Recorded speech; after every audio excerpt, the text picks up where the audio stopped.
Oke,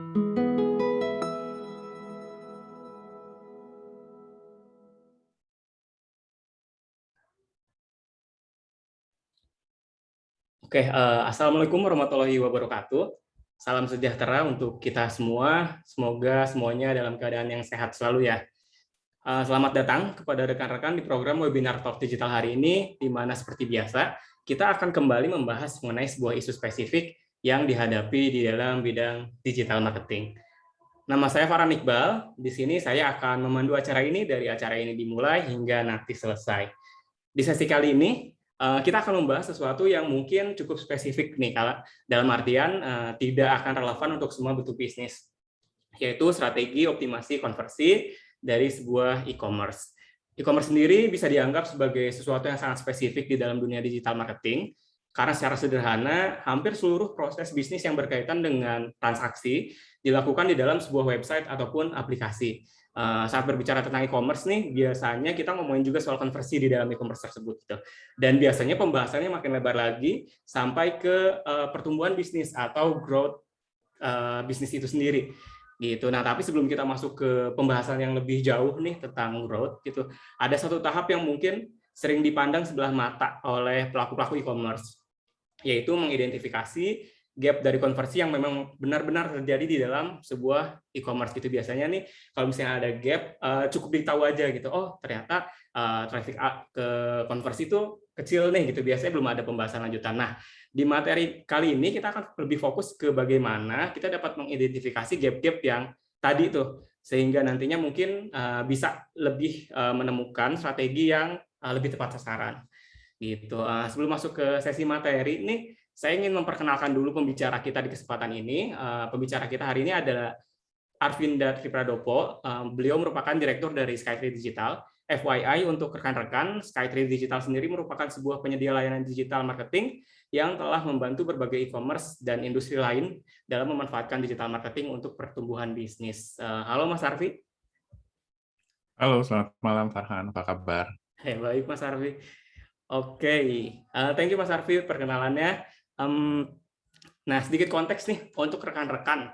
Selama bulan Agustus hingga September di tahun ini, Talk Digital sedang mengangkat topik konversi e-commerce secara spesifik dan memang terdiri dari beberapa topik berkaitan dengan itu. Seperti biasa nih, untuk rekan-rekan yang ingin mengajukan pertanyaan, silakan sampaikan pertanyaan rekan-rekan di kolom komentar, di kolom pertanyaan, sorry. Dan nanti setelah sesi materi, kita akan masuk ke sesi kedua, yaitu sesi Q&A. Di sesi Q&A nanti Mas Arfi akan membahas pertanyaan-pertanyaan yang rekan-rekan sampaikan saat tadi materi berlangsung. Gitu. Nah, karena waktu kita hari ini juga nggak terlalu banyak ya, jadi kita akan langsung masuk ke sesi materi aja. Gitu. Silakan Mas Arfi, udah siap ya Mas Arfi? Oke, siap. Thank Silakan you, Mas. Farhan. Ya, oke. Jadi hari ini kita akan sedikit bahas soal yang namanya salah satu approach yang biasanya dikenal di dalam optimalisasi konversi e-commerce gitu. Ini merupakan tahap yang sangat krusial karena ini seringkali jadi bottleneck di banyak sekali e-commerce gitu. Mau e-commerce yang relatif baru maupun e-commerce yang sudah sampai di titik maturity tertentu tuh biasanya ketemu sama bottleneck ini. Nah, kalau dalam kesehari-harian ya, saya tuh sering ketemu dengan satu pertanyaan spesifik gitu, terutama e-commerce gitu. Pertanyaannya ya umum ya gitu, gimana sih sebenarnya cara kita meningkatkan tingkat konversi secara umum, walaupun misalnya katakanlah udah iklan jor-joran, udah media sosial jor-joran gitu, tapi kenapa sih gitu nggak ada nggak ada implikasi terhadap konversi di e-commerce sendiri gitu. Nah, sebenarnya kalau kita bicara soal optimalisasi konversi gitu, kita harus dulu pertama kali menentukan mulainya itu dari mana gitu. Nah, walaupun bisnis kita adalah katakanlah bisnis e-commerce gitu, nggak akan semua bisnis e-commerce itu bisa langsung memanfaatkan yang namanya optimalisasi gitu. Karena optimalisasi ini sebenarnya punya beberapa syarat nih gitu. Artinya kalau misalnya katakanlah kita baru menjalankan e-commerce kita baru launching nih ya gitu, masih di tahap awal gitu, bisa baru 3 bulan, bisa 6 bulan, bahkan bisa 1 tahun, belum tentu udah layak bisa kita masuk, belum tentu dia udah layak masuk ke titik optimalisasi gitu. Nah, secara umum ada beberapa prasyarat lah ya gitu yang sebenarnya bisa menentukan apakah sebuah e-commerce itu sudah bisa layak masuk ke optimalisasi atau belum gitu. Yang pertama, perusahaan tentunya udah harus memiliki channel konversi utama. Gitu. Artinya di sini orang tuh bisa melakukan transaksi gitu. Orang tuh sudah bisa melakukan konversi. Konversinya bisa apapun ya gitu. Nah, yang kedua, konsumen itu sudah bisa melakukan transaksi keuangan, pembayaran dan sebagainya melalui channel tersebut. Dan yang ketiga, ketika perusahaan itu sudah menjalankan strategi inbound gitu. Artinya kalau memang kita baru di titik brand awareness gitu, baru ngeluncurin e-commerce dan lain sebagainya, fokus aja dulu sebaiknya ke titik itu. Gitu artinya idealnya kita nggak usah terlalu di awal ya gitu. Kalau memang memungkinkan, kita nggak usah terlalu memberikan perhatian yang katakanlah fixated ya, benar-benar fokus gitu ke yang namanya konversi dulu gitu. Karena jauh sebelum konversi itu muncul, kita harus dulu menciptakan dan menjalankan yang namanya strategi brand awareness gitu. Nah, katakanlah misalnya kita udah menjalankan nih gitu strategi brand awareness, sudah ada strategi digital marketing yang menghasilkan fungsi inbound buat kita. Inbound itu kalau di dalam bisnis offline itu adalah titik di mana toko kita tuh kedatangan banyak orang gitu. Sebenarnya hanya di titik itulah kita bisa menggunakan yang namanya optimalisasi. Jadi optimalisasi itu baru bisa relevan dilakukan kalau memang kita sudah punya satu dasar konversi tertentu yang terjadi di channel-channel konversi kita. Nah, di sini sebenarnya channel konversi kita tuh bisa macam-macam gitu. Bisa website, bisa app gitu. Dan sebenarnya yang sekarang yang beberapa waktu terakhir ini saya dan tim perhatikan mulai digunakan baik oleh para pelaku e-commerce maupun juga oleh masyarakat Indonesia, pengguna internet Indonesia, konversi yang basisnya teks, gitu, WA dan sebagainya, gitu. Itu terutama sejak pandemi itu juga menonjol. Gitu. Nah, jadi yang disebut dengan optimalisasi konversi itu secara sederhana bisa kita definisikan sebagai gimana sih gitu caranya kita meningkatkan, memperbaiki tingkat konversi dan penjualan yang terjadi di e-commerce kita, gitu. Karena bahasan kita spesifik ya, saya nggak akan terlalu banyak share soal yang namanya konversi dan sebagainya, definisi dan sebagainya. Nah, secara umum sih sebenarnya ya, gitu. Kalau kita mencoba mensimplifikasi yang namanya digital marketing, digital marketing itu akan terdiri dari beberapa stages utama. Gitu. Salah satu critical success factor kalau dari pengalaman saya adalah kemampuan kita melihat bukan secara keseluruhan saja, tapi ke masing-masing stages dari digital marketing. Gitu. Artinya di sini sebenarnya pentingnya kita memahami masing-masing stages itu gimana sih cara evaluasinya gitu dan apakah ada implikasi, apakah ada efek yang dimunculkan dari satu stage ke stage lainnya gitu. Nah, secara umum yang namanya digital marketing yang major nih menuju ke e-commerce itu akan terpecah menjadi beberapa titik gitu. Yang pertama adalah yang sering kita kenal dengan istilah inbound gitu. Ini isinya adalah strategi-strategi yang basisnya channel yang dimiliki oleh pihak ketiga. Media sosial, Facebook, Instagram, Twitter, TikTok, you name it. Search engine, Google, Bing, Yahoo, dan sebagainya. Email, ya, iklan dengan menggunakan misalnya Google Ads, Facebook Ads, publisitas gitu melalui pers, melalui press release, dan lain sebagainya gitu.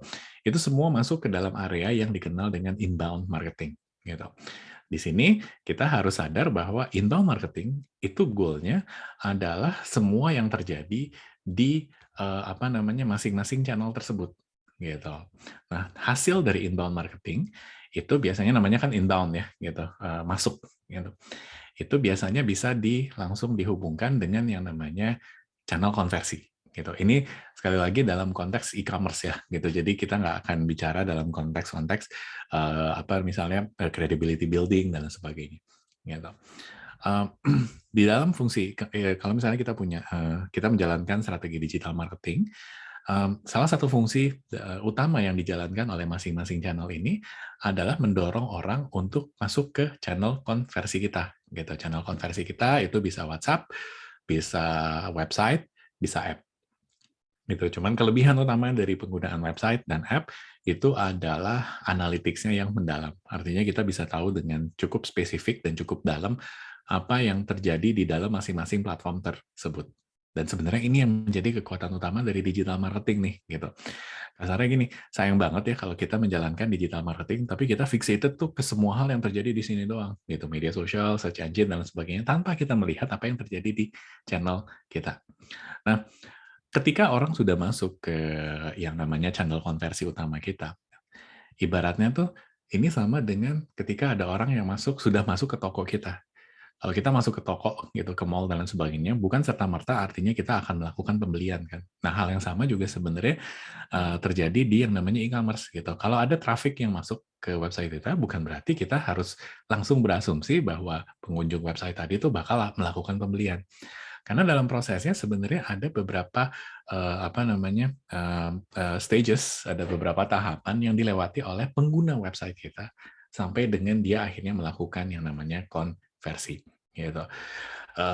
Secara umum biasanya kita memisahkan stages konversi menjadi titik-titik yang rekan-rekan bisa lihat di layar ya. Ada to cart, ada checkout, ada pembayaran. Belum tentu semua e-commerce itu menggunakan pendekatan yang sama gitu. Ada yang kadang-kadang mengharuskan kita sign up dulu atau sign in gitu. Ada yang mengharuskan, ada yang misalnya prosesnya tuh lebih ringkas, ada bahkan yang prosesnya lebih panjang dan sebagainya. Cuman intinya kita harus bisa melihat digital marketing dari 3 perspektif ini gitu. Channel-channel yang fungsinya mendatangkan traffic ke website, interaksi pertama antara orang-orang yang sudah masuk ke website kita dengan tool kita, website atau app, dan bagaimana mereka melalui proses funnel akhir pembelian gitu, yaitu yang si add to cart, check out, dan pembayaran. Nah, di sini penting sekali kita memahami sebenarnya KPI apa yang relevan gitu. Karena kalau kita nggak tahu KPI apa yang relevan, ya kita nggak bakal bisa masuk ke yang namanya optimalisasi e-commerce gitu. Bahkan lebih luas dari itu, kita jadinya nggak bisa ngukur sebenarnya digital marketing kita udah cukup efektif atau enggak sih gitu.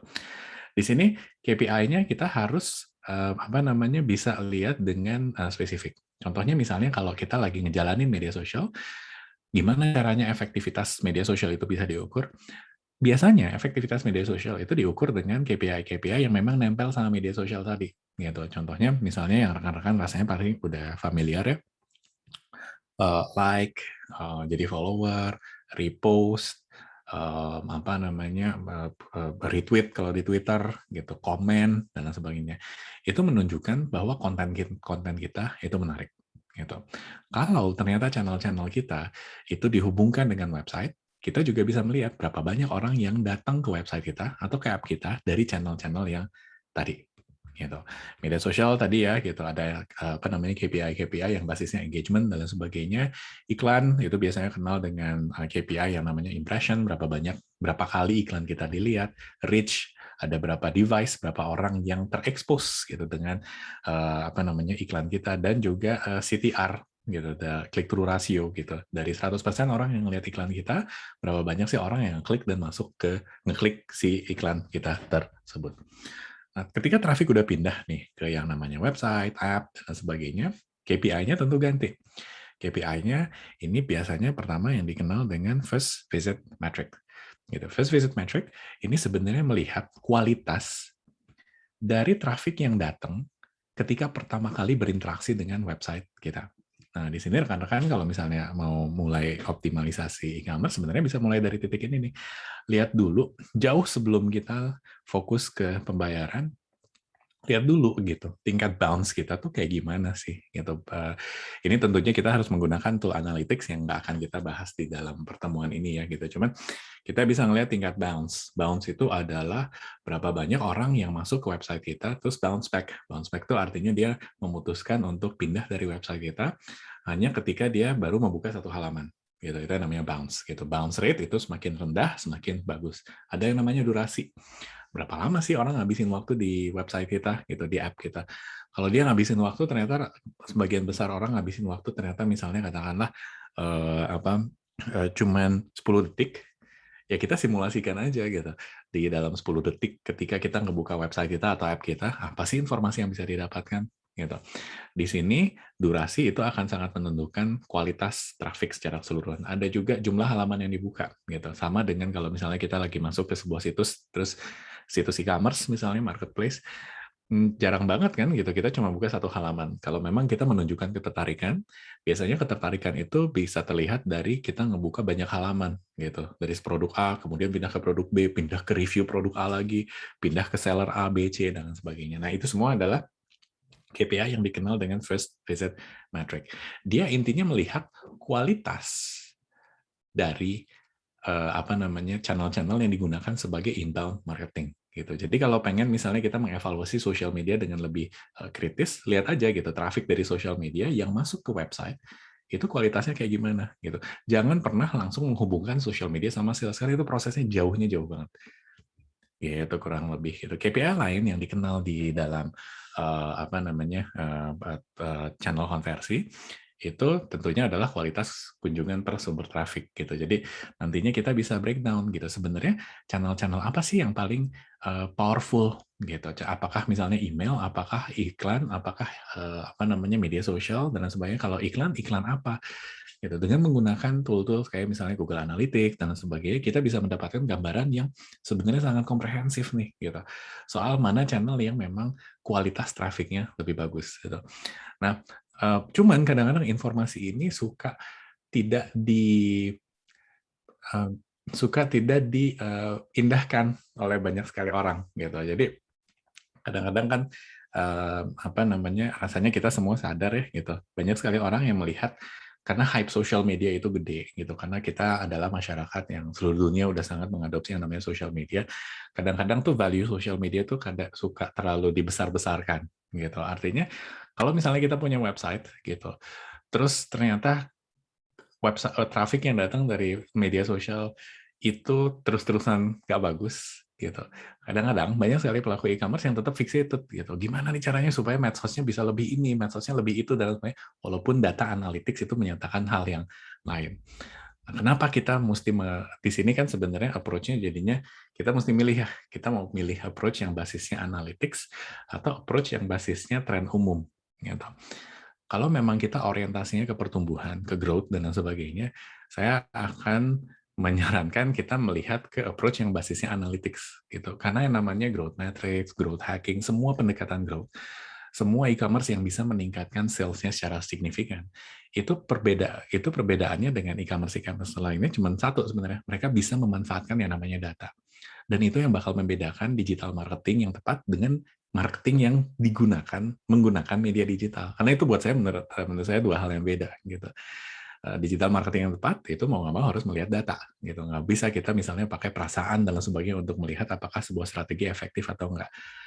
Marketing secara konvensional itu dibangun atas dasar-dasar sensing gitu. Approach itu buat saya udah nggak segitu relevannya gitu. Nah, kalau misalnya katakanlah trafficnya udah bagus dan sebagainya, kita juga bakal pindah ke sini, ke komponen akhirnya gitu. Di titik ini kita bakal ketemu dengan yang namanya KPI yang berhubungan dengan yang namanya tentunya konversi, karena itu tujuan dari semua e-commerce gitu. Ada add to cart, ada checkout, dan juga ada pembayaran gitu kurang lebih gitu. Jadi di sini sebenarnya memisahkan kemampuan kita melihat dan memisahkan stages digital marketing akan sangat membantu kita dalam memahami sebenarnya apa lagi sih yang harus kita lakukan. Kalau kita, ini bukan berarti kita nggak boleh melihat secara keseluruhan. Melihat secara keseluruhan itu merupakan kunci dari keberhasilan strategi digital yang efektif.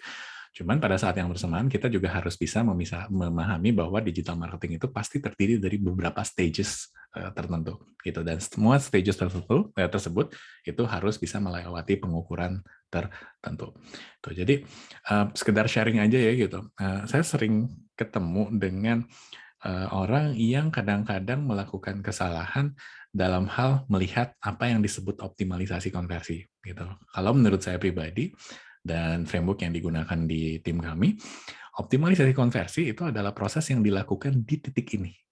Gimana caranya supaya jumlah orang yang add to cart, orang yang check out, dan pembayaran itu meningkat tanpa kita melihat ada perubahan di komponen sininya. Artinya ini tentunya banyak sekali pendapat beda-beda ya gitu. Apakah yang namanya optimalisasi e-commerce itu harus ganti desain website? Enggak kok, nggak harus. Apakah optimalisasi e-commerce itu katakanlah harus mendorong perubahan media sosial dan sebagainya. Enggak kok, enggak harus gitu. Optimalisasi e-commerce yang setidaknya yang saya yakini itu adalah gimana caranya kita bisa meningkatkan tingkat konversi dengan traffic, dengan awareness, dengan audience yang kita punya saat ini gitu. Jadi kita bisa sebenarnya memunculkan efisiensi yang luar biasa besar terhadap proses digital marketing itu sendiri.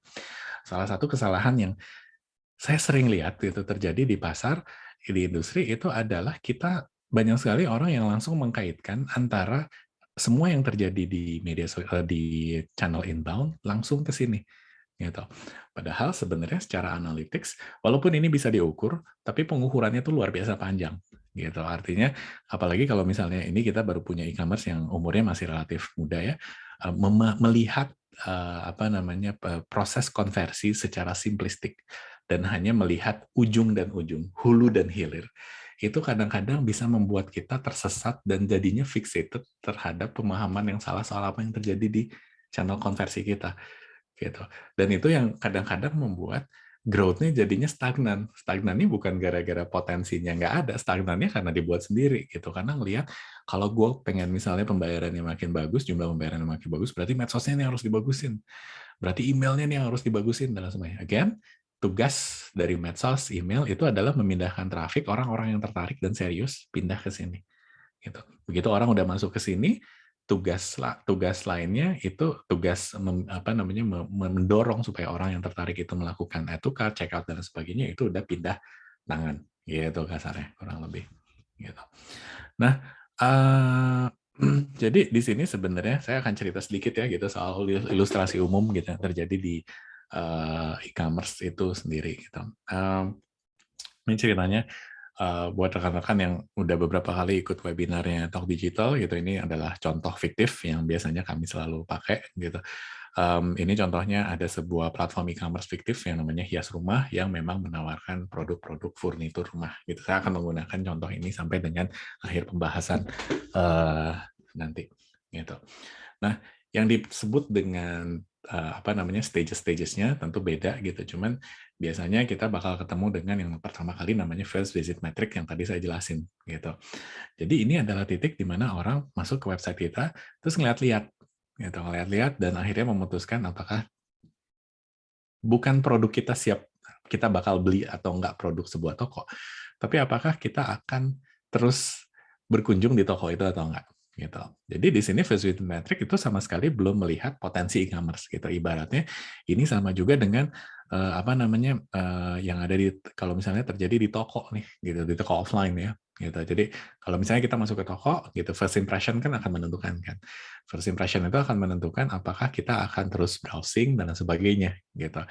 Bisa aja kita ujung-ujungnya menemukan barang yang kita cari, bisa aja enggak gitu.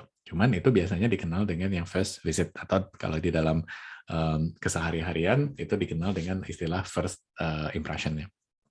Kalau memang seseorang itu tertarik gitu melakukan pembelian, produknya cocok, biasanya kita akan melakukan yang namanya browsing. Kalau di e-commerce ya ini disebut dengan katalog browsing istilahnya.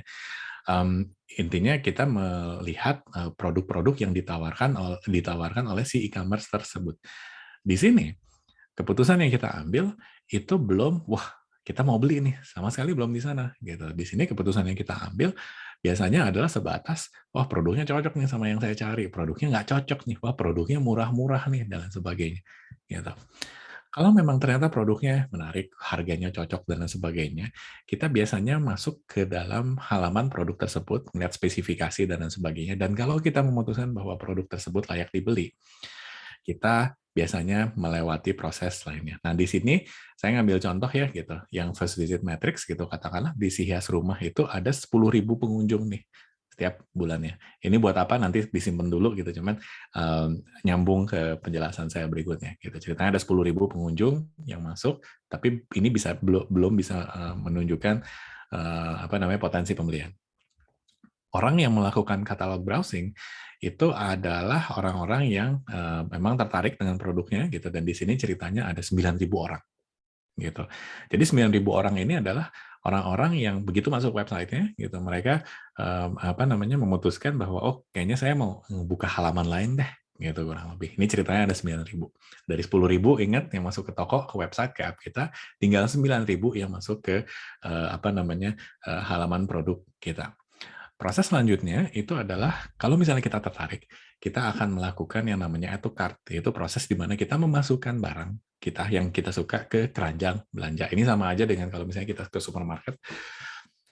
Tadinya misalnya kita nggak niat beli gitu, kita megang barangnya di tangan aja deh gitu, karena gue cuma mau beli 1-2 barang dan sebagainya. Cuman ketika kita berubah pikiran, terus kayaknya kita mau beli barang banyak, kita biasanya ngambil keranjang belanja gitu. Ini juga sama nih, keranjang belanja biasanya terjadi di halaman produk gitu. Kalau di e-commerce ini bahasanya banyak ya gitu, istilahnya banyak, ada yang masukkan ke keranjang belanja, add to cart dan sebagainya. Cuman untuk penjelasan ini saya pakainya add to cart. Di titik ini ceritanya seseorang tuh sudah memiliki ketertarikan gitu. Apakah dia pasti membeli? Jawabannya enggak gitu. Cuman intinya dia masukin gitu ke keranjang belanja. Sama aja kan kalau kita ke toko, kalau kita masukin ke keranjang belanja atau bahkan kita fitting. Kalau misalnya kita ke toko baju, apakah kita artinya siap membeli? Belum tentu. Bisa aja kita fitting karena pengen tahu doang. Gitu. Di dalam contoh hias rumah ini, ceritanya ada 2.700 orang yang melakukan add to cart gitu. Nah, di sini udah mulai ada gap kan. 10.000 orang yang tadi masuk ke website kita, 9.000 orang yang masuk ke halaman produk katalog, tapi kok cuman tersisa 2.700 orang yang masuk ke yang memasukkan sebuah barang ke add to cart. Wajar nggak? Wajar. Dan di sini sebenarnya titik pertama kita bakal ketemu sama konversi. Gap konversi. Saya terusin ya. Setelah kita memutuskan untuk memasukkan barang, atau kan, tiba saat yang menentukan. Barang-barang yang kita masukkan ke keranjang belanja, mau kita terusin nggak ya gitu dengan pembayaran. Gitu. Kalau di dalam e-commerce, ini biasanya adalah titik yang dikenal dengan nama check out. Konfirmasi dulu nih sebelum transaksi, bener nggak gitu kamu mau masuk, mau beli produk ini dan sebagainya. Check out itu merupakan proses yang sangat amat umum gitu. Contohnya kalau kita pakai aplikasi sehari-hari buat pesen makanan online, kita add, tapi sebelum kita konfirmasi, sebelum kita melakukan pemesanan, biasanya kan ada halaman konfirmasi dulu kan. Di halaman konfirmasi itu kita masih tetap bisa mengubah, misalnya tadinya kita mau beli katakanlah nasi goreng 1 porsi, pengen nambah deh 2 porsi. Atau misalnya kita ingin kita berubah pikiran nih gitu. Oh, tadinya saya belinya nasi goreng tapi saya ganti saya nggak jadi deh gitu makannya, saya delete aja deh. Itu juga bisa dilakukan. Nah, proses proses yang sama itu juga dikenal di dalam e-commerce. Ini prosesnya dikenal dengan nama checkout, di mana pertama kita konfirmasi produk yang akan kita beli, dan yang kedua kita juga biasanya memulai memasukkan komponen billing details kalau ini diharuskan. Ini nggak akan berlaku sama untuk semua e-commerce ya, gitu. Cuman di sini saya sharing aja contoh yang umum. Di sini intinya kita udah mulai mengambil keputusan. Gue mau belinya 1 kursi dulu deh. Gue mau beli barangnya segini dulu deh, dan sebagainya. Ceritanya di dalam kasus ini yang melakukan checkout itu ada 2.000. Mulai berkurang lagi kan. 10.000 orang masuk ke website, 9.000 orang yang masuk ke halaman katalog produk, 2.700 yang melakukan add to cart, tapi cuma 2.000 yang melakukan checkout. Wajar? Nanti kita lihat. Nah, proses berikutnya setelah orang melakukan checkout adalah proses yang paling penting gitu. Ini adalah proses yang akan menentukan apakah konversi terjadi atau tidak. Proses pembayaran. Kalau rekan-rekan lihat di layar, proses pembayaran kalau misalnya di Indonesia, itu kalau misalnya kita pakai payment gateway tertentu kan, kita bisa bayar misalnya pakai kartu kredit, atau misalnya kita pakai bank transfer, atau misalnya pakai GoPay, OVO, dan sebagainya gitu. Intinya di titik ini, kita tinggal melakukan satu hal, pembayaran. Tapi di sini hati-hati nih, gitu. Di sini sering sekali terjadi bolong. Orang yang bilang mau beli dengan orang yang melakukan pembayaran itu biasanya punya gap yang cukup besar. Kalau dalam contoh kasus di sini ceritanya dari 2.000 orang yang melakukan check out, dia bilang bahwa oke, gue siap beli nih, gitu. Kirimin aja deh invoice-nya gitu, atau kasih link pembayarannya dan sebagainya. Ternyata hanya 1.000 orang yang melakukan transaksi pembayaran. Gitu. Nah, ini contoh sederhana ya, gitu. Cuman rasanya ini adalah titik awal di mana kita titik awal memahami apa yang terjadi di e-commerce kita. Gimana caranya kita bisa mengidentifikasi add to cart, checkout dan sebagainya. Ya kita mesti pakai yang namanya software analytics gitu. Misalnya Google Analytics lah dan sebagainya yang bisa mengidentifikasi apa yang terjadi di website kita. Jadi kalau misalnya teman-teman ada yang baru memulai katakanlah bisnis online-nya dan punya e-commerce gitu. Hal pertama yang harus jadi fokus itu adalah tracking-nya udah siap nggak gitu. Kita udah bisa ngukur apa yang terjadi di website kita nggak gitu. Sebelum fokus ke desainnya keren nih dan lain sebagainya, saya akan sangat menyarankan fokus dulu ke tracking-nya gitu. Karena desain yang keren dan lain sebagainya nggak akan pernah bisa kita ukur kalau kita nggak bisa melakukan tracking tersebut. Kita nggak akan bahas soal analytics dan tracking ya di dalam pertemuan ini, mungkin di dalam pertemuan-pertemuan lain. Dan secara sangat sederhana, itu yang disebut dengan proses tadi yang kita lewati. Memahami apa yang dilewati oleh calon pembeli dan menghitung berapa banyak orang yang pindah dari satu titik ke titik lainnya adalah proses yang disebut dengan identifikasi atau analisis gap konversi. Gitu. Di sini sebenarnya yang namanya gap konversi itu bukan satu hal yang bisa dihilangkan. Gitu. Artinya kita nggak bisa misalnya memiliki cita-cita, gue pengennya nih kalau ada 10.000 orang yang masuk ke website kita, berarti harusnya mudah-mudahan 10.000-10.000-nya beli. Itu nggak realistis. Gitu. Jadi gap konversi itu pasti terjadi. Cuman, dalam banyak kasus ya, yang namanya add to cart itu pasti lebih banyak daripada yang check out itu pasti lebih banyak daripada yang melakukan pembayaran. Itu emang funnel-nya seperti itu. Nah, cuman di sini yang namanya optimalisasi konversi itu dia tujuannya sebenarnya bukan menghilangkan yang namanya gap tadi, sama sekali enggak. Cuman kita harus tahu gitu, gap mana sih yang sebenarnya menyebabkan bottleneck di konversi kita kalau memang orientasi kita ke growth gitu. Kalau misalnya katakanlah kita punya orientasi yang kita punya orientasi orientasi e-commerce yang fokusnya ke growth. Kalau kita fixated ke kenapa ya ini sales nggak nambah terus, sales nggak nambah terus gitu. Itu sebenarnya yang namanya fixated deh gitu. Kita udah terobsesi bahwa yang menurut kita menjadi sumber masalahnya itu kita pantengin terus tanpa kita melihat sebenarnya banyak komponen-komponen lain yang menentukan realisasi dari proses tersebut gitu. Jadi sebenarnya di sini konversi kita harus lihat sebagai satu hal yang terdiri dari beberapa stage gitu, dan optimalisasi itu melihat sebenarnya dari stages tersebut itu bolongnya tuh di mana sih gitu. Ada nggak sih titik lemah yang dimiliki oleh proses konversi yang terjadi di website kita atau di app kita? Gitu kurang lebih. Nah, sebenarnya yang namanya, jadi kalau misalnya kita mau masuk ke yang namanya proses identifikasi gap konversi, ada 3 hal nih yang harus kita perhatikan. Yang pertama adalah sebenarnya bottleneck apa sih yang terjadi di situs kita? Apakah mentoknya orang tuh di checkout, mentoknya orang di pembayaran, mentoknya orang di add to cart, atau traffic kita sih yang jelek? Gitu. Jangan langsung nyalahin misalnya, iklannya jelek banget nih, gitu, media sosialnya jelek banget nih, dan sebagainya. Identifikasi dulu yang terjadi di dalam tuh kayak gimana. Yang kedua adalah kita harus sadar dulu kalau ada bottleneck ini ukurannya cukup material nggak ya, gitu. Sebenarnya yang kita tuh kehilangan potensi sales tuh berapa banyak sih kalau misalnya kita nggak ngeberesin si bottleneck tadi. Nanti saya jelasin lebih lanjut. Dan yang ketiga adalah gimana sih caranya apa yang akan terjadi kalau misalnya gap konversi itu diperkecil gitu sih kurang lebih. Saya coba jelasin satu-satu ya. Gitu. Ini balik lagi karena merupakan simplifikasi dari proses optimalisasi konversi. Jadi mungkin saya nggak akan bisa masuk ke detail, cuman harapannya adalah mudah-mudahan teman-teman rekan-rekan bisa mendapatkan gambaran soal proses optimalisasi konversi secara umum. Yang pertama adalah di mana aja sih gap konversi terjadi. Kita balik lagi ke contoh hias rumah tadi ya, dan intinya kita bisa memisahkan stages proses konversi ke dalam sebuah funnel, corong gitu. Yang pertama adalah kampanye inbound, yang tadi ya udah kita bahas ya, media sosial lah, email, iklan, dan sebagainya. Habis itu kita mesti bisa identifikasi nih jumlah traffic. Gitu. Kalau misalnya dari kasus tadi, jumlah trafficnya rupanya adalah 10.000. Ini oke atau enggak? Kita anggap aja oke. Gitu. Karena di titik awal, kalau misalnya kita baru menjalankan e-commerce, kita nggak punya cukup informasi untuk bilang bahwa angka 10.000 itu bagus atau jelek. Kayak gitu, artinya sama aja dengan kalau misalnya kita punya traffic 1 juta, kita nggak bisa bilang bahwa angka tersebut baik atau jelek gitu. Ada klien kami yang trafiknya sampai 1 juta, tapi nggak efisien gitu di dalam digital marketing. Ada klien kami yang trafiknya itu cuman di sekitar 15.000, 25.000, tapi luar biasa efektif dalam menghasilkan konversi gitu. Jadi jangan fixated ke yang namanya traffic. Gitu. Dari traffic kita coba pindah ke titik berikutnya. Gitu.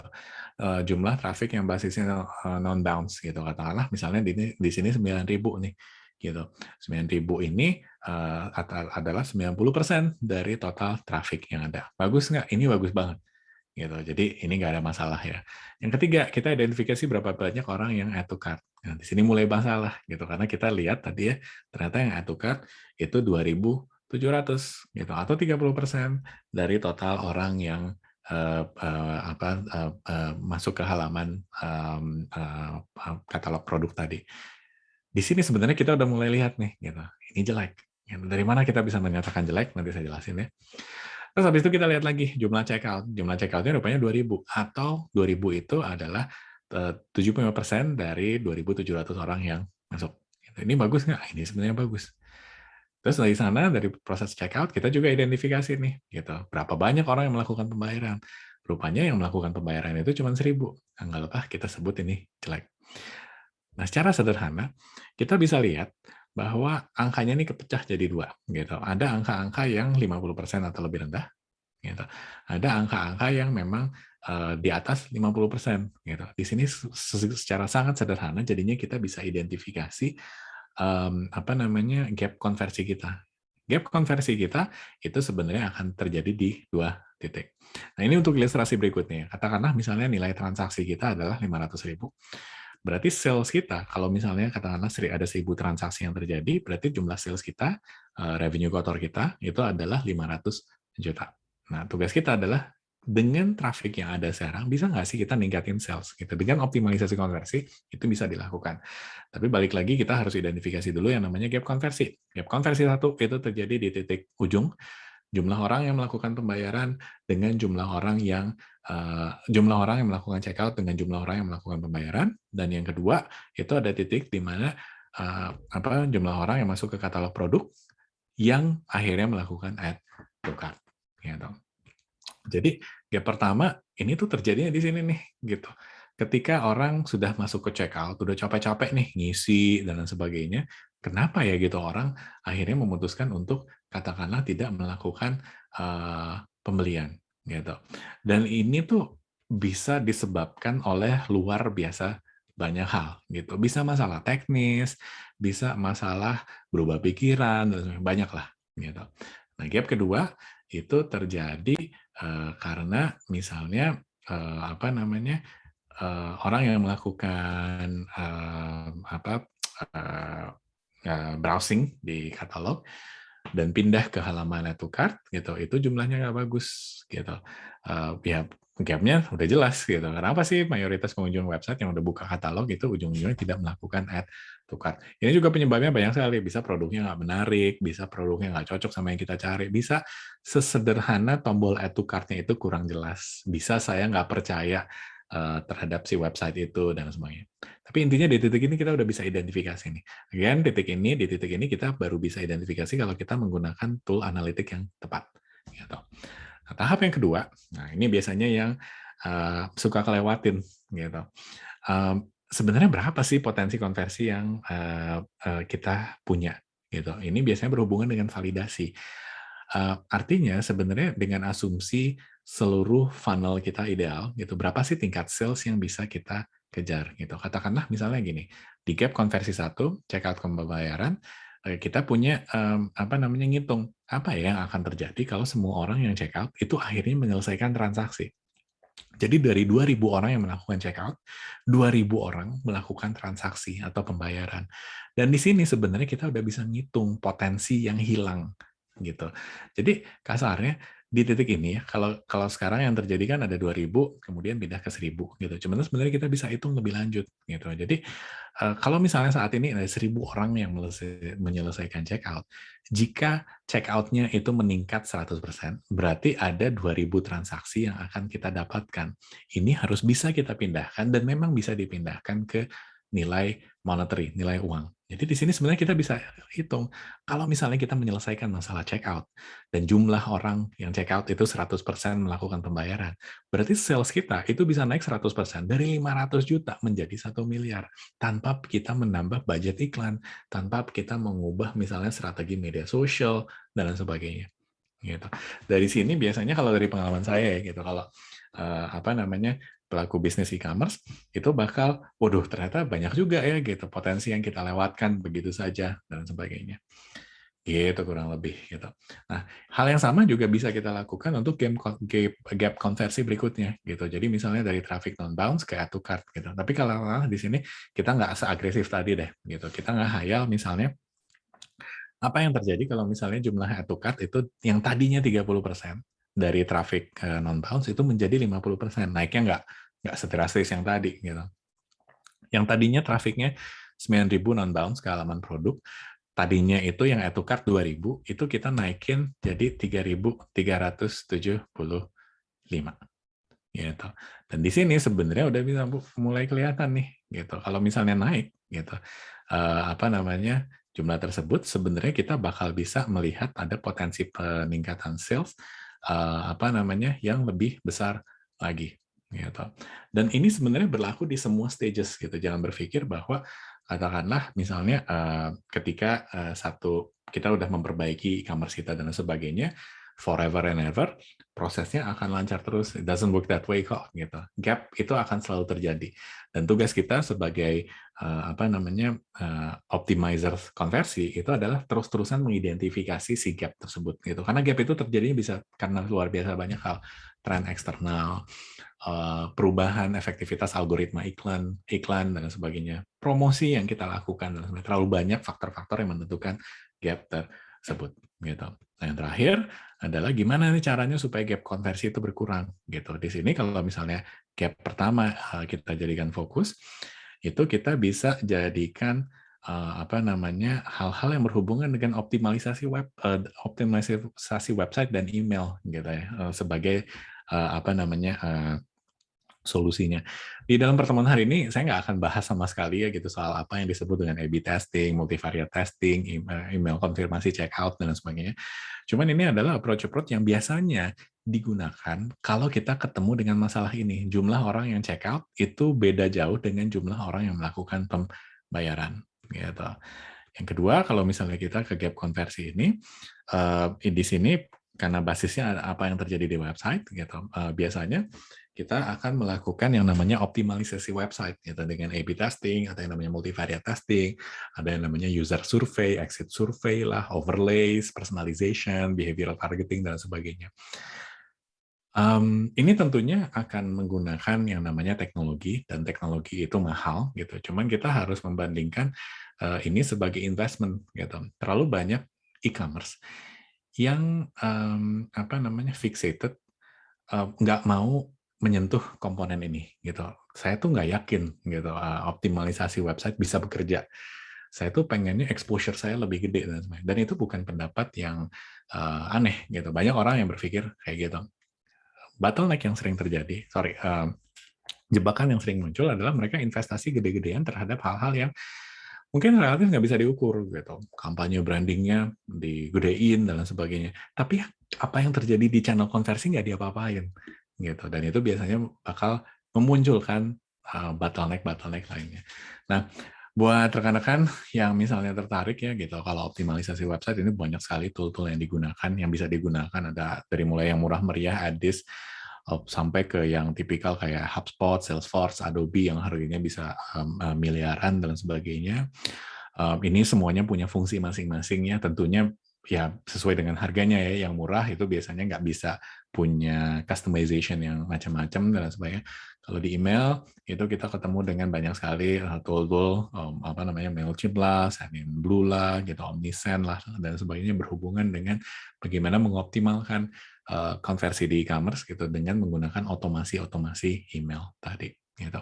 Nah, apa namanya secara umum sih mungkin kurang lebih kayak gitu ya gitu. Jadi yang disebut dengan optimalisasi e-commerce itu adalah proses panjang yang memang fokus sekali ke apa yang terjadi di ujung konversi gitu. Jadi optimalisasi e-commerce itu kalau kita fokus ke sini, kita nggak bisa fokus ke yang namanya medsos dan kejauhan gitu. Lihat aja dulu di sini gitu, install Analytics gitu di Google Analytics biasanya apa namanya udah ada library library apa namanya e-commerce goal nih ya.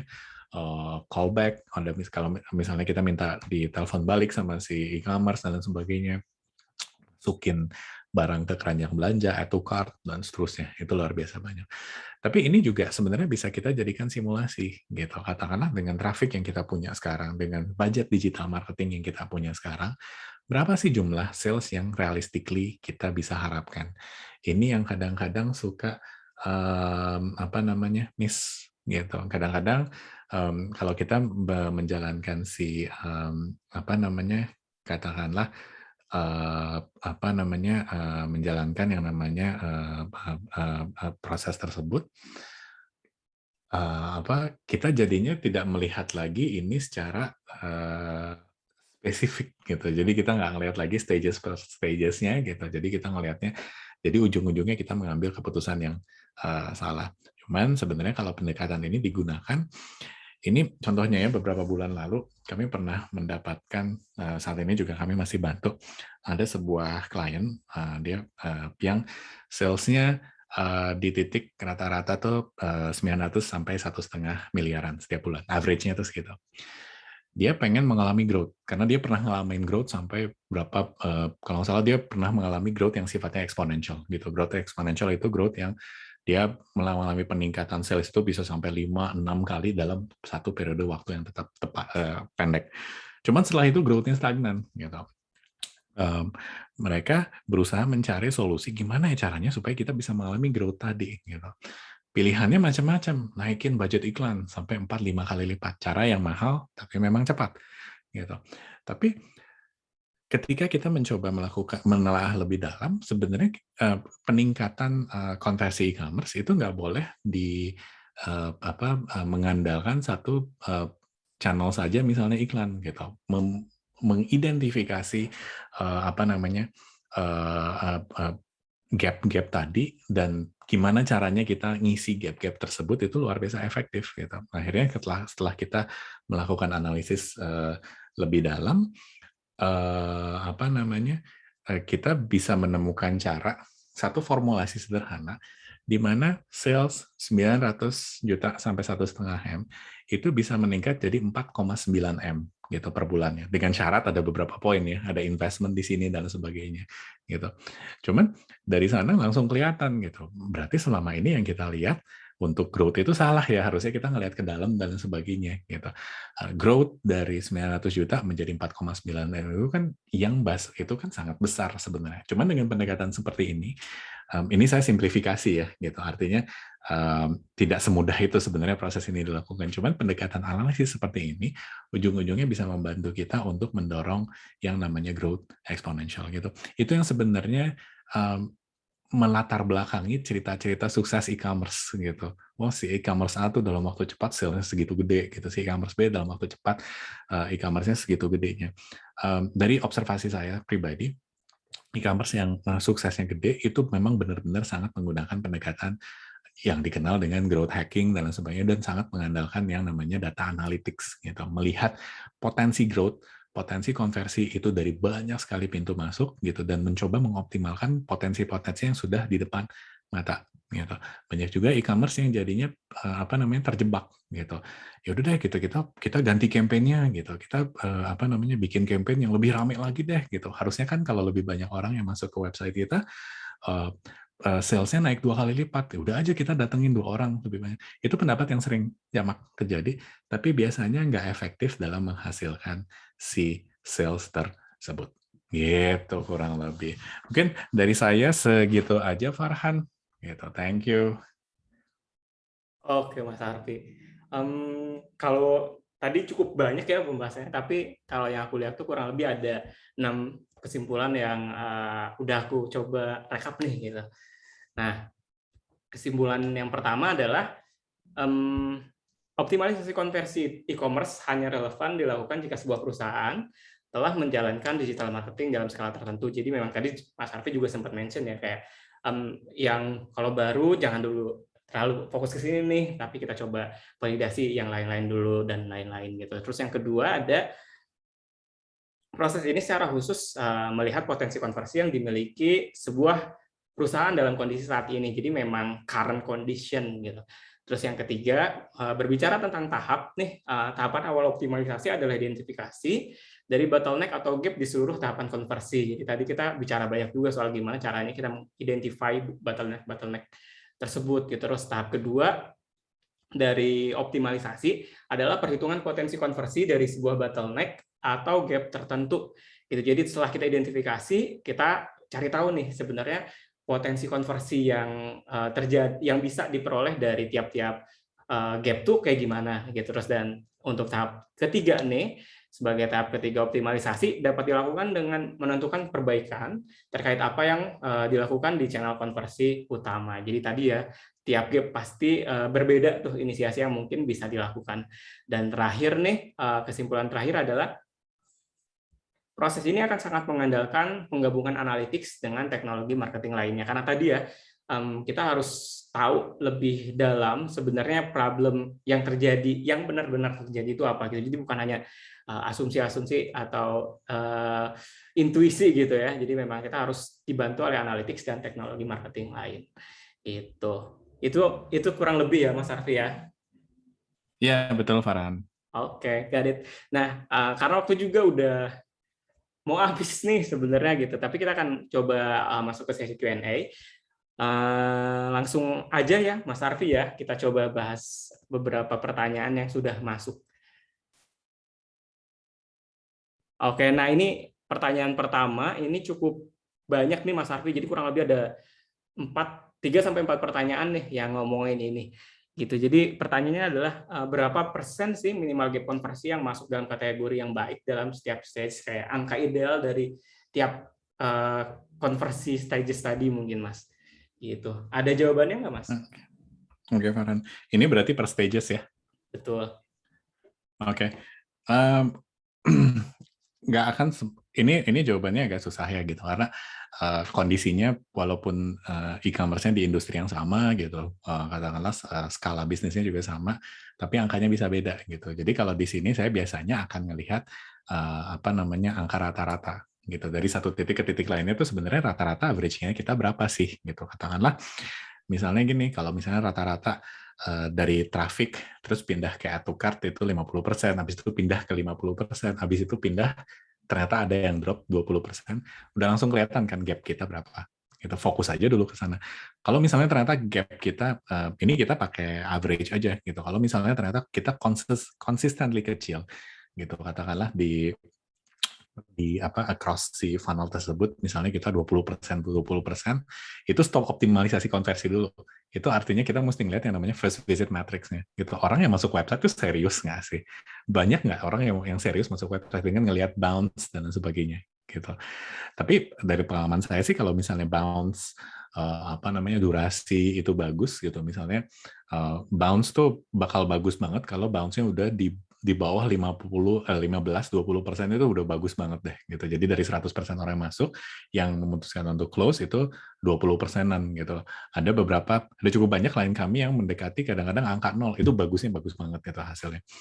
Kalau misalnya hasilnya kayak gitu, biasanya konversi tuh ke ujungnya agak bagus gitu. Jadi misalnya 75 gitu, 90% gitu dan sebagainya. Intinya identifikasi titik lemah kita aja dulu gitu. Nggak usah sibuk ngelihat ke rata-rata keluar, tapi lihat dulu apa yang terjadi, apa yang kita bisa fix kayak kita hari ini kita lakukan. Karena gini kasarnya, kalau misalnya kita ketemu dengan katakanlah angka konversi kita misalnya dari checkout ke transaksi itu cuma 20%. Sementara rata-rata industri 90%. Kita mau ngapain? Bingung kan?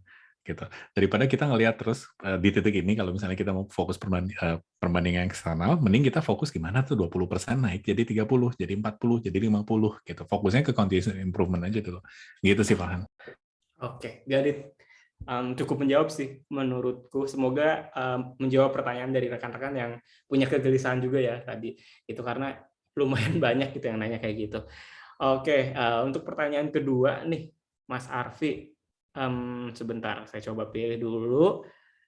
Nah, di sini misalnya kita punya hipotesa nih katanya Mas. Kalau misalnya UX yang sudah di-establish tuh kurang oke gitu. Jadi konversinya minim. Identifikasi apa sih yang mungkin bisa memvalidasi kesalahan dari UX tersebut? Kurang lebih itu tuh Mas. Kalau misalnya berhubungan sama UX tuh identifikasi lanjutannya kayak gimana sih Mas idealnya? Ini tuh UX-nya maksudnya gimana, Pak? Farhan? Yang aku tangkap sih kayaknya ini sih Mas. Jadi misalnya, oh ini mah kayaknya konversinya kecil gara-gara UX-nya jelek nih gitu. Nah tapi kan kita nggak tahu kalau itu tuh benar atau enggak sebelum divalidasi. Nah bentuk validasi apa Oh, sih oke, yang oke, harus oke. kita lakukan? Ya, ya. Em, di titik ini sebenarnya ada banyak approach yang bisa kita gunakan untuk melihat ini gitu. Cuman kalau saya sendiri sih ngeliat sebenarnya kayak UX itu dia punya peranan yang sangat besar ya terhadap apa namanya yang namanya konversi. Cuman kalau kita mau melihat UX sebenarnya kita lihat dulu yang tadi first visit-nya gitu. Karena kan balik lagi first impression gitu. UX itu kan user experience itu ditentukan bukan oleh ujung gitu, apa experience kita dengan sebuah website atau app, tapi di awal gitu. Sama aja dengan kalau misalnya kita melakukan instalasi sebuah app yang nggak pernah kita dengar, banyak orang yang apa namanya heboh nih soal app tersebut dan sebagainya. Pas kita install, kita ngerasa ini gimana sih makainya? Apa sih yang akan kita lakukan? Ngedrop kan. Itu nyambung ke first visit matrix-nya gitu. Kalau kita ada di titik di mana kita lebih dalam, sebenarnya kita bisa mengevaluasi UX itu dari banyak sekali apa namanya approach gitu, heat map-nya, scroll map-nya dan sebagainya. Orang tuh sebenarnya mau nggak sih scrolling gitu? Kadang-kadang cukup banyak e-commerce dan website yang terobsesi menampilkan informasi sebanyak-banyaknya. Orang tuh jadi nge-scroll sampai 10 kali gitu, sampai ke halaman bawah. Dicek nggak gitu, orang rata-rata nge-scrollnya berapa banyak. Itu kan banyak dilakukan gitu. Banyak orang yang melihat lebih banyak informasi yang kita tampilkan lebih bagus gitu, tanpa melihat apa namanya cocok atau enggak. Jadi balik lagi kalau menurut saya sih UX yang bagus dari perspektif konversi ya gitu, itu harus kita bisa hitung efektivitasnya. Banyak nggak orang yang pakai fitur-fitur yang ditawarkan oleh Experian tersebut gitu. Kalau nggak ada yang pakai, misalnya scrollnya tadi harusnya 10 kali, tapi orang-orang scrollnya cuma 2 kali, berarti ya memang UX-nya harus diperbaiki gitu sih kurang lebih, Farhan. Oke, got it Mas Arfi. Next question ya Mas ya. Kita masuk ke ETC katanya nih. ETC banyak banget nih, tapi semuanya drop pas di check out. Katanya apakah audiensnya yang salah ya? ATC gede tapi, sorry. Tapi pas check out tuh drop banget katanya Mas. Apakah ternyata audiensnya yang Oke, salah? oke. Atukat gede tapi kalau audiensnya salah, ini logikanya gini nih. Kalau kita nggak niat beli, misalnya kita masuk ke supermarket gede, kita bakal masukin barang nggak sih ke keranjang belanja? Mungkin kalau kita lagi iseng-iseng berhadiah, kita cuma pengen ngabisin waktu luang, gabut gitu, mungkin ya kita masukin gitu. Barang-barang iseng, gue pengen bawa keranjang belanja, terus gue masukin dah satu-satu, padahal gue nggak niat belanja. Cuman dalam banyak kasus itu kan sebenarnya menunjukkan sebuah ketertarikan khusus gitu. Jadi kalau buat saya sih, kalau atu card-nya gede gitu, tapi check out-nya rendah, itu jangan-jangan ada masalah dengan kayak tadi interface-nya gitu. Kenapa ya orang tuh giliran disuruh ngisi datanya apa namanya nggak tertarik gitu. Apakah informasi yang kita minta misalnya terlalu banyak gitu. Sebelum orang check out kita harus dulu misalnya minta nomor KTP dan misalnya ya contoh lebaynya nih kayak gini. Atau misalnya ketika halaman check out ini kadang-kadang terjadi loading time-nya mendadak lambat gitu sehingga menurunkan kadar kepercayaan orang terhadap proses penyelesaian transaksi tersebut gitu sih kurang lebih. Kalau saya ngerasa sendiri sih biasanya kalau audiens yang salah itu nggak akan melakukan add to cart yang besar gitu. Jadi sebenarnya bisa jadi bukan dari sana penyebabnya. Oke, oke. Ya, Dit Mas Arfi. Nah, kita langsung masuk ke pertanyaan keempat nih. Ini nggak langsung fokus di website sih, tapi lebih ke whole proses mungkin ya Mas Arfi ya. Jadi kayak dia tanya nih, apakah logistik bisa masuk ke dalam faktor tadi ya, penentu gap gitu. Misalnya bulan Juli katanya JNE lebih banyak dipilih customer untuk pengiriman, bulan Agustus cepat lebih tinggi, dan logistik lainnya. Mungkin ini sama kayak third party lain, kayak pembayaran mungkin ya Mas ya. Apakah mungkin pembayaran juga mempengaruhi misalnya pilihan pembayaran ke dalam apakah orang itu convert atau enggak gitu. Yang ini logistik gitu. Gimana tuh Mas? Ya, mungkin maksudnya ini ya gitu. Apakah logistik itu pemilihan apa namanya logistik itu berpengaruh terhadap tingkat konversi atau enggak Betul, gitu betul. ya Farhan ya? Ya, betul Oke, Mas. oke. Semua hal yang kita pilih ketika menyelesaikan transaksi itu harus dianggap sebagai variabel yang menentukan tingkat rate konversi itu. Dan ini semuanya, gitu. Pajaknya, kalau misalnya kita mau membebankan pajak gitu ke pembeli, pilihan pembayarannya, gitu. Kalau misalnya kita menawarkan lewat bank, misalnya kita cuma nawarin satu bank doang, gitu, tapi bank-bank lain yang ditawarin, itu bisa mendorong orang memutuskan untuk drop, gitu. Termasuk juga dengan logistik, gitu. Nah, cuman kalau logistik ini biasanya ini cukup menarik nih, gitu. Sebenarnya kalau misalnya ya, gitu, ketika kita katakanlah nawarin logistik A saja yang konversi misalnya 90%, tapi ketika kita menawarkan logistik yang B saja, tingkat konversinya 50%, itu bisa dipastikan orang sebenarnya lebih pengen yang A. Tapi kalau misalnya tingkat konversinya itu berubah-ubah, gitu, katakanlah tiap bulan itu jumlahnya sama, 90%, tapi bulan 1 lebih banyak yang milih logistik A, bulan 2 lebih banyak memilih logistik B, bulan 3 misalnya lebih banyak yang memilih logistik C. Jangan-jangan kita ketemu dengan potensi growth lain, returning buyer, gitu, yang memang punya preferensi lain, gitu. Itu nyambung lagi dengan banyak sekali. Tapi dengan asumsi bahwa pilihan ini merupakan pilihan logistik itu merupakan pilihan yang sifatnya saklek, gitu. Ini biasanya sangat akan menentukan, gitu, karena tiap orang jadinya sekarang kan punya preferensi ya, gitu. Gue lebih senang pakai ini nih, gue lebih senang pakai itu dan sebagainya. Gitu sih kurang lebih. Oke, jadi Mas Arfi, nah kita langsung ke next question ya. Ini berkaitan sama Google Analytics dan informasi yang ada di Google Analytics gitu, Mas. Kenapa ya angka di Google Analytics sama analytical tools seperti Insider sering beda gitu? Better lihat yang mana nih? Gitu. Insider, saya nggak familiar sama Insider itu maksudnya apa ya? Mungkin yang dimaksud analytics adalah lain gitu, Mas. analytics yang bawaannya proprietary ya, analytics di katakanlah di sosial media ya. Cuman intinya satu hal yang pasti ya gitu, jarang sekali angkanya tuh akurat, 100% akurat gitu. Artinya katakanlah nggak usah jauh-jauh deh gitu, kita pakai data langsung di server.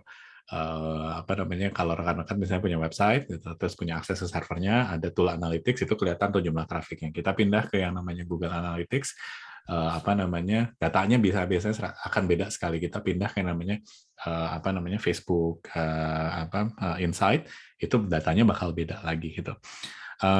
Perbedaan itu terjadi karena secara teknikal, karena cara masing-masing tool itu melakukan pengukuran itu beda-beda. Gitu. Kita nggak akan bahas kenapa beda-beda ya, karena prosesnya panjang banget. Cuman itu realita yang dihadapi oleh semua pemasar digital. Gitu. Makanya kadang-kadang banyak platform-platform yang menawarkan solusi gitu, daripada analytics-nya dipecah-pecah gitu, analytics email di sini, analytics website di sini, gimana kalau pakai analytics yang basicnya terintegrasi, itu yang ditawarkan sama HubSpot dan lain sebagainya. Kalau saya pribadi lebih melihat trennya gitu, katakanlah misalnya kalau misalnya semuanya ini menyatakan tren yang sama, katakanlah misalnya di server itu kenaikannya trafiknya misalnya 10.000 gitu, bulan depan 20.000 gitu. Di Google Analytics angkanya beda, 12.000, tapi bulan depan 24.000. Di Facebook itu angkanya juga beda gitu, di Pixel misalnya dia angkanya 15.000, bulan depan 30.000.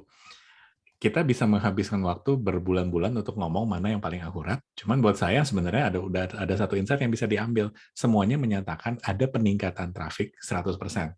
Dan itu yang sebenarnya harus kita jadikan insight untuk proses selanjutnya gitu.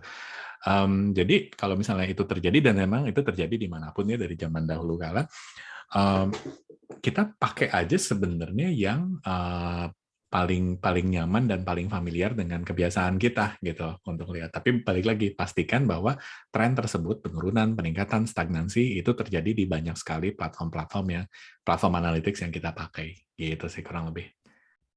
Oke. Get it. Thank you Mas Arfi. Nah, karena waktu juga udah mepet nih, kita udah 20.13, jadi pertanyaan ini akan jadi pertanyaan terakhir nih, itu untuk sesi kali ini. Nah, pertanyaan terakhirnya adalah apakah bisa dipaparkan dari proses artificial intelligence untuk menganalisa sebelum dan sesudah proses pembelian katanya. Untuk ambil data customer engagement dari mana ya? mungkin tools-tools yang membantu tadi ya Mas Harvey ya, gitu bisa dipaparkan bagian dari proses artificial intelligence untuk menganalisa sebelum dan sesudah proses. Tools untuk sebelum dan tools untuk sesudah. Ya, ini jawabannya bakal panjang sekali ya, jadi kayaknya saya mencoba sesederhana mungkin deh gitu. Cuman gimana ya? Saat ini gitu proses identifikasi gap itu dilakukan dengan menggunakan apa namanya yang namanya tracking gitu terhadap apa yang kita lakukan di browser gitu. Itu yang sempat membuat Facebook itu banyak sekali masalah dan sebagainya gitu. Nah, pertama tracking itu kan akan mengikuti browser kita ketika kita melakukan apa namanya proses add to cart, apa checkout sampai ke misalnya pembayaran. Kalau misalnya rekan-rekan pernah nyoba, kalau lagi dalam tengah proses pembayaran tersebut terus iseng-iseng clear history atau clear cache, itu biasanya sistem nolak gitu dan kita harus dipaksa balik lagi. Nah, sebenarnya cookie itu bisa membantu software analytics untuk mengidentifikasi behavior gitu. Behavior itu kasarnya bakal mirip nih gitu. Katakanlah misalnya gini, kalau orang yang misalnya dia apa namanya datang ke website kita gitu, terus misalnya dia menghabiskan waktu misalnya paling tidak 3 menit, terus dia udah ngebuka halaman-halaman tertentu, ada 90% dia melakukan pembelian dalam 3 hari ke depan gitu. Di situ kita jadinya bukan melihat satu orang saja, tapi melihat gabungan banyak sekali orang gitu. Nah, di sini AI sebenarnya mungkin teman-teman familiar ya gitu, Google Analytics itu lagi tahun lalu itu memperkenalkan versi barunya GA4 yang lebih banyak sekali mengandalkan machine learning di dalam proses optimalisasi konversi dan lain sebagainya. Intinya yang dilakukan adalah kalau misalnya katakanlah kita udah punya sampling karakteristik orang, misalnya katakanlah 1 juta orang yang udah melakukan transaksi, dari sana dia bisa bikin semacam apa namanya prediksi, predictive analytics gitu. Apalagi sih apa namanya audiens seperti apa yang butuh kita kejar melalui channel mana gitu. Orang seperti apa yang halaman seperti apa yang harus dilewatkan ke orang-orang tersebut dan sebagainya. Dan di sini sebenarnya peranan AI itu jadinya sangat besar gitu. Jadi when it comes to analytics yang kita analisis kan datanya bukan cuma 1.000 2.000 gitu. Kadang-kadang kan analisisnya tuh bisa kita berhadapan dengan jutaan data. In teori itu yang namanya big data gitu. Cuman di dalam kenyataannya kan kadang-kadang kita juga suka ketakutan ketika berhubungan dengan angka yang sangat besar gitu. Di titik itu sebenarnya AI bisa membantu. Saya terus terang tadi nggak terlalu nangkap arah pertanyaannya, cuman mudah-mudahan bisa menjawab deh. Oke Mas Arfi, jadi tadi kita lebih banyak membahas tentang bagaimana AI itu menangkap informasi-informasi melalui cookie gitu kurang lebih ya Mas Arfi ya, informasi-informasi terkait behavior yang audiens kita yang mau di website. Mudah-mudahan membantu juga sih, karena itu jadi pertanyaan terakhir kita nih gitu. Semoga tadi pertanyaan-pertanyaan yang sudah terjawab menjawab kegelisahan rekan-rekan serupa ya, tapi kita coba akan bahas lagi deh nanti gitu. Nah untuk rekan-rekan peserta, kita mohon maaf banget kalau misalnya ada pertanyaan dari rekan-rekan yang belum sempat terjawab. Seperti aku bilang tadi, nanti kita akan coba angkat di sesi-sesi selanjutnya atau di kesempatan lain yang kita adakan dadakan gitu. Biasanya kita suka ada sesi khusus nih untuk membahas mengenai pertanyaan yang belum sempat terjawab. Nah, setelah sesi kali ini kita akan masuk ke sesi selanjutnya nih di webinar selanjutnya, yaitu membahas mengenai strategi optimasi yang dapat kita gunakan setelah kita berhasil mengidentifikasi gap-gap yang tadi sempat Mas Arfi paparkan gitu beserta teknologi-teknologi yang menunjang strategi-strategi tersebut. Untuk informasi lebih lanjut nanti kita akan sampaikan melalui website dan media sosial Talk Digital gitu. Tapi untuk bayang rekan-rekan nih kurang lebih itu akan kita sanakan 2 minggu lagi gitu. Jadi rekan-rekan bisa mungkin meluangkan waktu nih gitu di 2 minggu setelah hari ini. Nah, untuk rekan-rekan yang saat ini tertarik untuk mempelajari digital marketing dengan lebih mendalam, misalnya terkait email, budgeting, atau hal spesifik lain nih yang enggak terbahas di sesi ini, rekan-rekan bisa buka recording sesi webinar Talk Digital lainnya di www.talkdigital.com/webinar. Di sana kita ada banyak materi dari webinar-webinar sebelumnya berkaitan dengan strategi digital marketing. Nah, terakhir nih, untuk rekan-rekan yang sudah di sudah hadir di sesi ini. Aku mewakili Talk Digital, bilang thanks banget atas kehadiran, atensi, dan pertanyaan-pertanyaan tadi yang udah masuk. Dan mudahan sharing hari ini bisa bermanfaat dan diaplikasikan oleh rekan-rekan semua di tempat rekan-rekan masing-masing. Nah, itu aja dari aku dan dari Talk Digital. Sampai ketemu di program Talk Digital selanjutnya. Thank you Mas Arfi. See you semuanya. Thank you Bye-bye. Farhan. Thank you semuanya.